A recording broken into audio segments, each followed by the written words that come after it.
Olá, sejam bem-vindos, sejam bem-vindas! Hoje o tema da nossa aula é o tratamento de dados pelo poder público.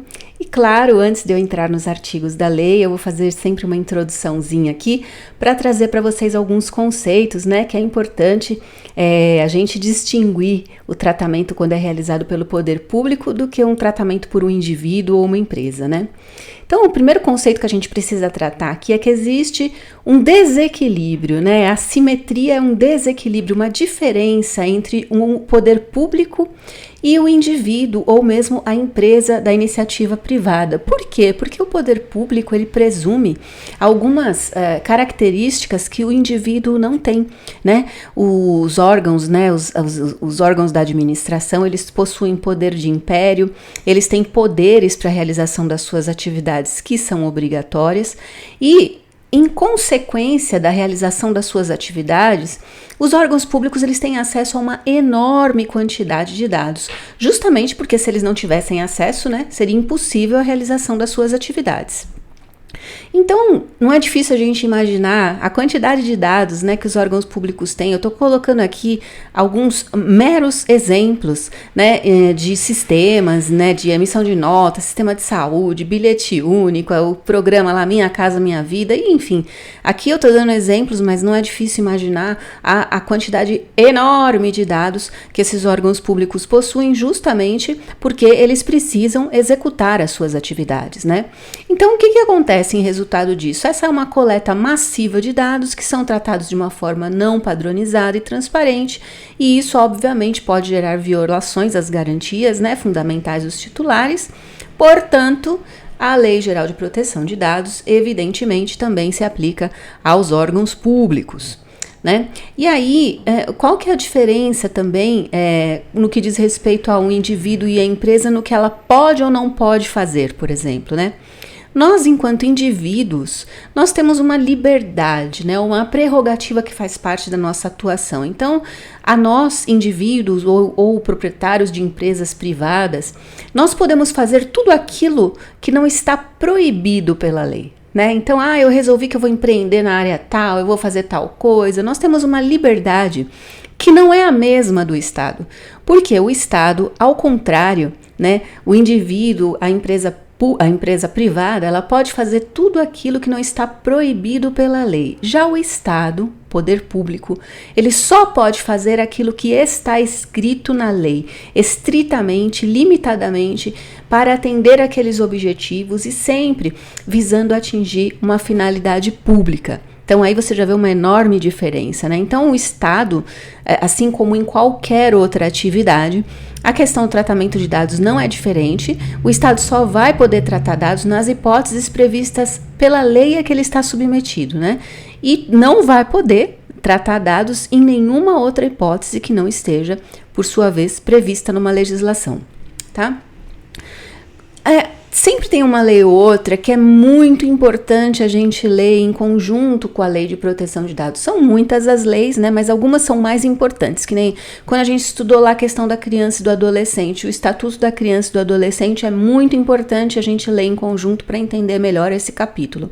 E aqui, qual que é a lei que é muito importante a gente dar uma lidinha? É essa Lei 12.527, que é a Lei de Acesso à Informação. Né? Essa lei ela entrou em vigor para regulamentar e prestigiar a transparência das instituições públicas, obrigando os gestores a dar uma ampla publicidade aos dados existentes a respeito da própria pessoa jurídica. Então, essa daqui é uma lei que eu recomendo a leitura em conjunto com a Lei de Proteção de Dados, principalmente se o teu interesse é entender um pouquinho mais a questão dos órgãos públicos, tá? Eu vou deixar na descrição do meu vídeo o linkzinho para o site lá do Planalto com essa lei na íntegra para poder apoiar esse estudo aqui de vocês, tá? E é claro, né, gente, as leis, realmente quando a gente fala de saber das leis, é um momento em que é importante a gente ter uma assessoria jurídica, uma consultoria, como eu sempre coloco para vocês, porque existe um mosaico aí, né, uma situação em que às vezes uma lei pode se sobrepor à outra. Então, ao mesmo tempo em que a gente precisa prezar, por exemplo, por essas questões de transparência, né, nas instituições públicas, existem coisas que a instituição pública está proibida de divulgar, né? Vou dar aí exemplos né, a questão, por exemplo, do documento que é protegido por um sigilo fiscal ou de correspondência. Então, existe uma natureza pública nessa atividade, então, em teoria, ela tem que prestigiar a transparência, porém, ela tem que atender a todas as leis, né, às quais ela está submetida. Então, isso aqui é um caso daqueles que é bom chamar um advogado aqui, tá? Para fazer essas análises. Toda vez que a gente for falar, né, gente, sobre a aplicação de lei, o que se aplica, o que não se aplica, é melhor a gente não se aventurar, né? É sempre bom a gente chamar um advogado e, de preferência, um advogado especializado no tema que a gente precisa analisar, tá? E aí, voltando, né? Quais são os entes públicos destinatários dessa norma aqui? São os órgãos da administração pública direta e quem está incluso aqui nesse rolzinho, tá? Os poderes executivo, legislativo, judiciário, incluem-se aqui também os tribunais de contas, a defensoria pública e o Ministério Público nos 3 âmbitos, tá? Federação, estados e municípios. Todos esses carinhas aí são considerados os entes públicos. E na administração indireta nós temos as autarquias, fundações, empresas públicas, sociedades de economia mista e entidades controladas direta ou indiretamente pela União, estados ou municípios, que eu comi um pedaço do texto aqui, meu Deus, me desculpem, mas vamos lá. E aí vamos falar um pouco dos princípios, né, do tratamento de dado pelo poder público. Aqui eu trouxe um pedacinho de uma lei que ela trata dos processos administrativos no âmbito da administração, porque ela prevê alguns princípios gerais, né, que têm que ser observados nos processos que têm relação com a administração pública. Por quê? Porque esses princípios também vão fazer parte das operações de tratamento, tá? Então eu achei interessante aportar esse conteúdo aqui para vocês. E aí, quais são os princípios que regem as atividades administrativas?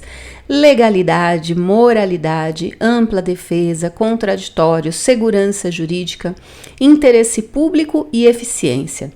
Esses princípios, eles vão se somar com todos os princípios da Lei Geral de Proteção de Dados quando a gente for falar na parte do tratamento de dados, lógico.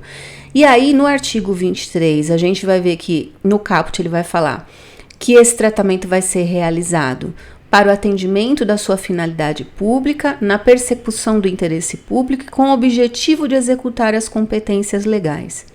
Fora isso, nós temos que nos lembrar lá dos princípios que a gente já estudou, lá os princípios do artigo 6º, né? Que ele tem lá a boa-fé e os demais princípios que a gente lembra lá da finalidade, necessidade, livre acesso, adequação, transparência, ou seja, quando a gente falar de entes públicos, nós vamos ter que somar todo esse montão de princípios aqui, tanto os que regem os processos administrativos e os atos administrativos, como os da Lei Geral de Proteção de Dados, e se houverem outros em outras leis, estes também terão que ser observados, tá? E comi um aqui, ó, cumprir as atribuições legais do serviço público e desde que, né, e aí começam os nossos queridos incisos. E aí o que diz o inciso 1 do artigo 23? Então precisam ser informadas as hipóteses em que no exercício das suas competências, né, esses órgãos públicos realizam o tratamento dos dados pessoais, fornecendo informações claras e atualizadas sobre a previsão legal, ou seja, da onde que você está tratando aquele dado, da onde que você tirou, né? Por que lei que sustenta essa operação de tratamento? A finalidade, o que é que você vai fazer com aquele dado? Para qual é o objetivo dessa operação? E aí os procedimentos e práticas utilizados para a execução dessas atividades em veículos de fácil acesso, preferencialmente em seus sítios eletrônicos. A gente vê aqui que está sendo observado o princípio da transparência, uma vez que esse inciso ele fala de maneira muito clara, olha, as informações precisam ser claras e atualizadas, assim como os outros princípios também estão sendo respeitados, né? Olha, precisa ter a finalidade, precisa ter a adequação a um determinado artigo de lei. E aí, quando a gente fala desse aspecto das preferências de plataformas digitais, é legal vocês darem uma lidinha lá na Lei de Acesso à Informação. Por quê? Porque essa lei, ela se complementa bastante com a Lei Geral de Proteção de Dados no que diz respeito ao tratamento por entes públicos, né? Já que ela considera como fundamental um direito do cidadão de obter informações do seu interesse particular coletiva ou geral, que é um direito que está previsto no artigo 5º da Constituição Federal. E lá, a Lei de Acesso à Informação, ela já traz um tratamento detalhado de como as informações devem ser disponibilizadas nos sites dos órgãos da administração. Então, antes da Lei Geral de Proteção de Dados, a Lei de Acesso à Informação já garantia, aí alguns dos direitos dos titulares que vieram com a lei, e ela já diz lá de que forma que esses entes públicos precisam divulgar essas informações nos seus sites, tá? Aqui, gente, nós estamos tratando exatamente daquela bendita base legal da execução de políticas públicas, né? Os entes públicos realizam as políticas públicas, então o que está incluso aqui nessa hipótese legal, né? Segurança pública, defesa nacional, segurança do Estado, atividades de investigação e repressão, né? E lá na nossa LGPD, quem que é o artigo 7º, inciso 3, que fala, né, que são as políticas públicas previstas em leis, regulamentos ou respaldadas por convênios e instrumentos congêneres. É uma hipótese de tratamento que está aí baseada e é específica dos órgãos públicos, certo? Quando a gente fala de procedimentos e práticas, gente, esse daqui tem muita legislação que trata de dados, informações, cadastros, uma série de coisas referentes a dados, tratamento de dados para os entes públicos. Eu coloquei aqui, de novo, tudo que eu estou colocando aqui é um rol meramente exemplificativo, porque tem muita lei, tá? Que se aplica aqui, mas eu estou colocando aqui as que eu lembrei principalmente, assim como o Marco Civil da Internet, Cadastro Positivo, Lei de Telecomunicações, habeas data, que é um instrumento muito antigo, né, para utilizar, que as pessoas soubessem que dados os governos tinham a respeito dela, o Cadastro Único de Programas Sociais, resoluções lá do processo judicial eletrônico, do PJE, né, que, puxa, todos os processos agora estão online, né, a gente consegue acessar lá no site do Tribunal de Justiça e tal, lei de interceptação telefônica, enfim, coloquei algumas leis aqui. Mas o que é importante vocês saberem, existem muitas leis que falam sobre tratamento de dados no que diz respeito aos entes públicos, e essas leis, elas precisam ser lidas, elas precisam ser consideradas e elas precisam ser interpretadas em conjunto com a Lei Geral de Proteção de Dados, porque nem sempre o que está escrito na Lei Geral de Proteção de Dados poderá ser obedecido, porque existe uma outra lei que regulamenta alguma coisa diferente do que estará escrito aqui. Então, essa questão aqui precisa ser analisada por um advogado, um doutor da lei aí, que tenha muita especialização nessas leis mais públicas, tá? E aí, no inciso 2 do artigo 23, ele determina que seja indicado o encarregado de proteção de dados quando houver a realização de tratamento nos termos do artigo 39. A gente já viu que o encarregado não precisa ser necessariamente uma pessoa, pode ser um comitê, pode ser um serviço, um DPO as a Service, mas o fato é que as empresas públicas também precisarão nomear um encarregado nessa hipótese. E a autoridade nacional vai dispor sobre a forma de publicidade das operações, e as pessoas jurídicas de direito público terão que instituir as autoridades de que trata a Lei de Acesso à Informação. O que isso significa, então? Que essas leis, elas vão viver juntas, né? Uma lei não está derrubando a outra, não está revogando a outra, pelo contrário, né? Aqui a LGPD está falando expressamente que precisa ser mantida lá uma determinação que já existia na Lei de Acesso à Informação, qual seja, né? Ela diz lá que as empresas precisariam manter um serviço de informação ao cidadão, né? Ela já tinha instituído isso, e que precisa manter uma autoridade dentro de cada empresa para poder eventualmente julgar recursos interpostos pelos cidadãos. Então elas vão ter que se organizar, na verdade, para atender em conjunto tanto a Lei Geral de Proteção de Dados como a Lei de Acesso à Informação. Os prazos e procedimentos para o exercício dos direitos dos titulares observarão o disposto em legislação específica. Por quê? Porque com aquele monte de leis ali, sei lá, a pessoa entra com um habeas data, ele não vai, a Lei Geral de Proteção de Dados não vai prevalecer sobre o processo de habeas data, apesar de as duas tratarem de dados, né? Na verdade, os prazos que estão naquela lei vão continuar sendo observados, assim como os prazos que constam das demais leis. Então, como eu disse, é uma interpretação sempre conjunta, tá?